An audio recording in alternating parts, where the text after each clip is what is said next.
This is not a story you hear with your ears.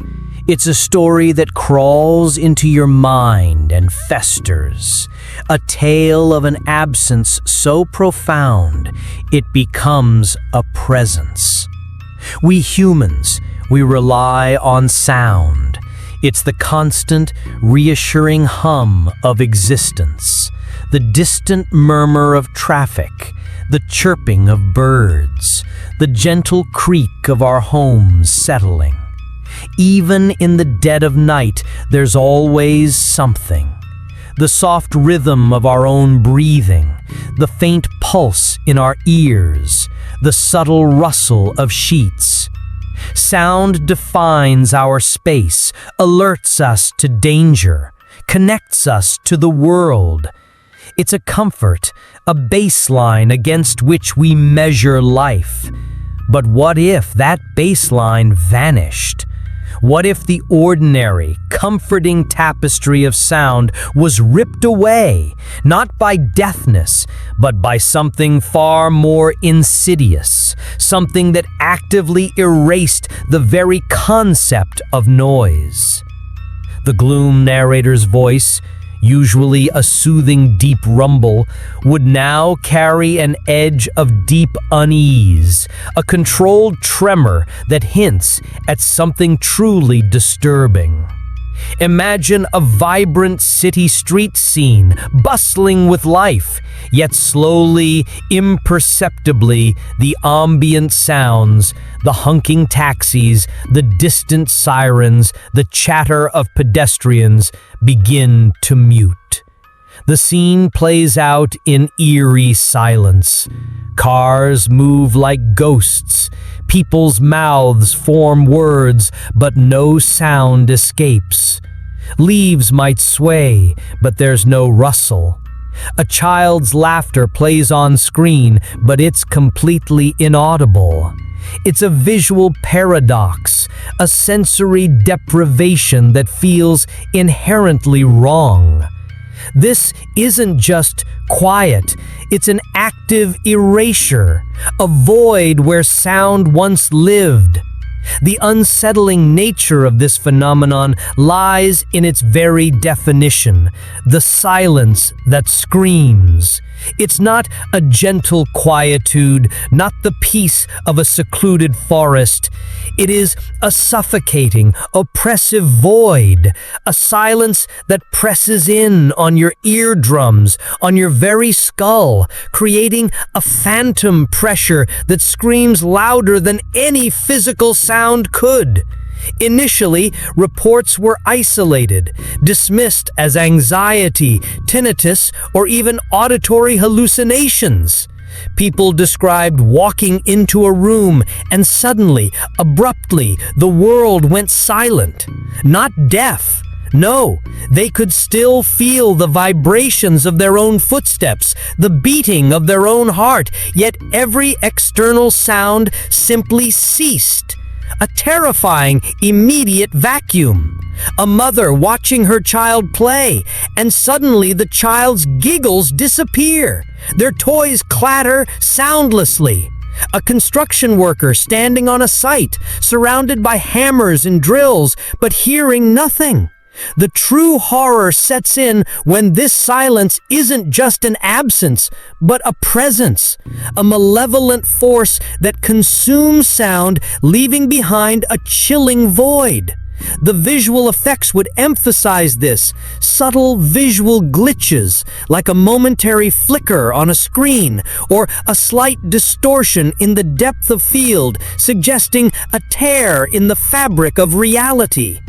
People on screen would be seen reacting to this silent assault, their faces contorting in confusion, then fear, then raw terror, their hands instinctively flying to their ears, even though there is nothing to hear.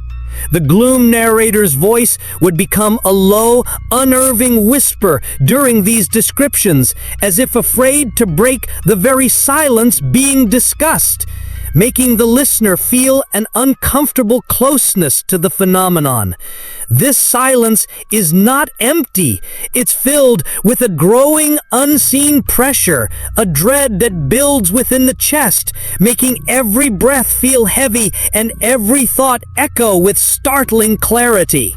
As the phenomenon of the silence that screams progressed, it became clear this was far more than a simple sensory anomaly. It was a psychological torment, a direct assault on the very foundation of perception. What began as an eerie absence of sound quickly escalated into something indescribably worse, a deafening silence that filled the mind with its own agonizing noise. Victims described not hearing external sounds, but instead their own thoughts amplified to an unbearable degree, echoing in the vast internal void created by the silence. Every insecurity, every fear, every mundane observation became a thunderous, inescapable cacophony. One recorded account, a chillingly calm voice from a psychiatrist's tape before the recording itself went silent, spoke of a patient who simply collapsed, clutching his head, screaming internally about the whispers of his own blood and the static of his thoughts. This was no mere quiet. This was a forceful mental noise, a pressure that felt like their very brains were being squeezed. The gloom narrator would weave these chilling accounts with visceral descriptions. Imagine, if you will, the world around you going utterly, completely silent. Not a whisper, not a hum, not even the softest breath. But within your mind, a new sound begins to swell. A high-pitched whine, followed by phantom whispers that aren't words, just distorted suggestions of sound. And then the true horror. Your own inner monologue, your most private thoughts, amplified, distorted, echoing back at you, becoming a deafening roar you can't escape. The footage accompanying this part of the narrative would be even more unsettling. Instead of just showing the absence of sound, it would depict the impact of that absence. Grainy, distorted found footage videos would show individuals in silent environments, perhaps a desolate street corner, a quiet library, or even their own living room. Their movements would be erratic, desperate. They might cover their ears frantically, even though there's nothing audible to block out. Their faces would be masks of pure terror, mouths open in silent screams, expressions contorted in agony. The camera might zoom in on their eyes, wide and bloodshot, reflecting a profound internal struggle against an invisible force. The lack of sound would force the viewer to focus entirely on their desperate, wordless reactions. This psychological cacophony often manifested as vivid, debilitating auditory hallucinations once the silence finally broke. People reported hearing phantom screams, persistent whispers that followed them everywhere, long after they had seemingly escaped the silent zones. A former choir director, after experiencing a prolonged silent episode, claimed to continuously hear a discordant, demonic chorus, driving him to the brink of madness. This wasn't tinnitus, it was the echo of the void, a residual scar on their perception. The gloom narrator would describe the physical consequences too. Unexplained nosebleeds that coincided with these silent moments, severe disorientation, and a crushing sense of paranoia, as if something was lurking just beyond the edge of what they could perceive. This silence was not just a lack of sound, it was a profound alteration of reality, a gateway through which unseen horrors could exert their influence, feasting on the terror it created. The narrative would imply that the victims weren't just experiencing a phenomenon, they were being hunted by it. The terrifying question that began to gnaw at the sanity of those who studied the silence that screams wasn't what it was, but why it was happening and what was behind it. Science, with all its logic and methodology, found itself utterly baffled. The phenomenon defied known physics, neuroscience, and even psychology. This wasn't a natural occurrence, it was an active, malevolent force. The gloom narrator would lean into this terrifying ambiguity, suggesting possibilities without offering definitive answers, allowing the listener's own mind to conjure the most horrifying explanations. Is this an entity? A sentient void that feeds on the very essence of human perception? Or perhaps something far older, a primordial distortion in the fabric of reality itself, awakened by an unknown trigger? The theories were as disturbing as the silence itself. One chilling hypothesis suggested it was a parasitic entity existing in a dimension beyond our own, a creature that thrives in the absence of noise, using the vacuum it creates as a hunting ground. It doesn't just silence, it cleanses the environment of auditory stimuli to better perceive its prey, the very thoughts and fears of its victims. Another, perhaps even more terrifying theory whispered among the researchers who vanished after delving too deep was that it was a collective memory, not of humanity, but of a primordial terror, a primal echo from the dawn of time, when the universe was new and silent, and something moved within that great quiet. This thing remembered its ancient domain and was now, for reasons unknown, attempting to reclaim it, pulling snippets of our noisy reality back into its primordial stillness. TGN would speak of the lingering effects. For those who escaped the immediate silent zones, the ordeal left indelible marks. Not just the psychological scars, the persistent phantom screams, and the gnawing paranoia, but subtle physical anomalies. A faint, constant white noise that only they could perceive in supposedly quiet places. A persistent, icy chill in specific rooms of their homes where the silence had once consumed them.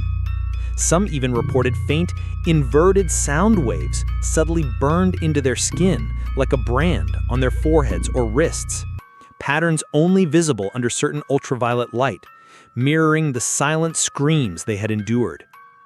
These marks served as terrifying proof that something had not just passed through them, but had claimed a part of them. The horror intensifies with the discussion of its spread. This wasn't a virus. It was something far more insidious. It wasn't about contagion through touch or breath.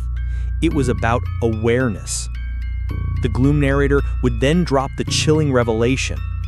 The silence that screams spreads not through infection, but through knowledge, through attention. The more we speak of it, the more we document it, the more we become aware of it, the more it seems to grow.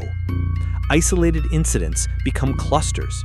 Localized voids become sprawling zones of dead sound. And what began in abandoned warehouses, then crept into quiet suburban homes, now threatens to seep into the very air we breathe. Some believe that specific individuals, those most deeply affected, become unwitting conduits, their minds acting as beacons for the encroaching void, pulling new areas into its suffocating grasp. They carry the silence within them, a dormant seed waiting for the opportune moment to blossom into a full-blown scream. This terrifying thought brings us to you, the listener. You have now heard the accounts. You have seen the evidence. You have delved into the chilling nature of this phenomenon.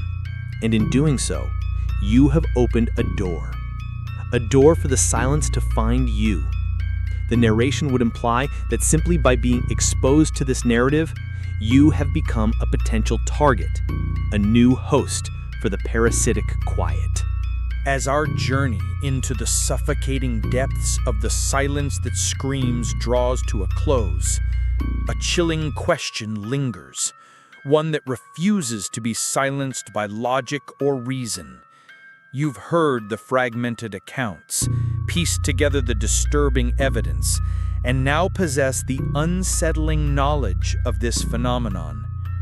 The gloom narrator's voice, which has been your guide through this auditory nightmare, now becomes a whisper, a final, chilling address directly to you, the listener.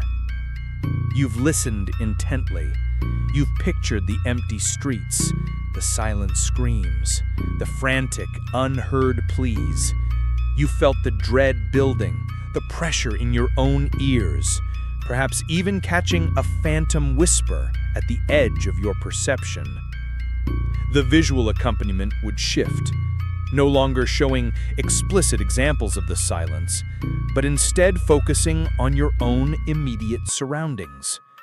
The camera might slowly pan across a seemingly normal room, your room, focusing on mundane objects that suddenly feel menacing in their stillness.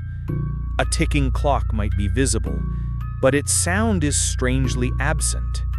A window might show the outside world, but the usual ambient noise, traffic, distant voices, wind, is eerily missing.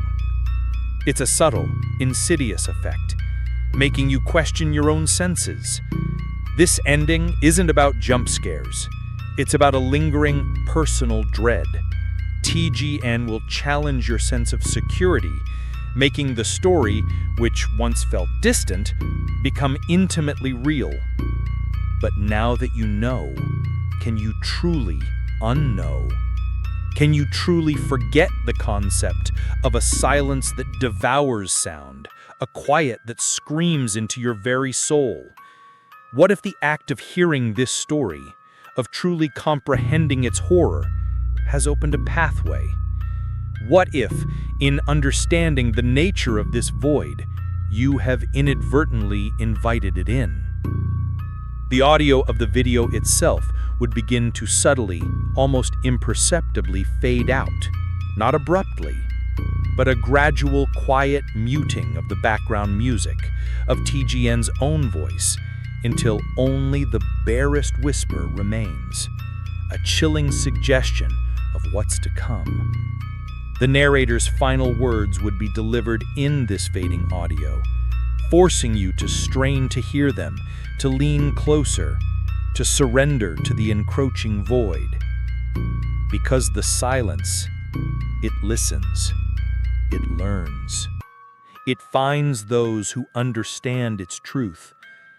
And tonight, as you prepare for sleep, as the world around you quiets down, listen closely, not for what you hear, but for what you don't hear, for the absence that presses in, for the quiet that screams. The final visual would be a lingering shot of an empty, dark hallway, or perhaps just a static-filled screen, which then fades to absolute black. The sound would cut out entirely, leaving the viewer in their own silent space, wrestling with the terrifying implication that they are now part of the story. The ultimate terror is the realization that the silence you now experience, the stillness of your surroundings, might not be normal quiet. It might just be the prelude, the first soft, unsettling note of the silence that screams.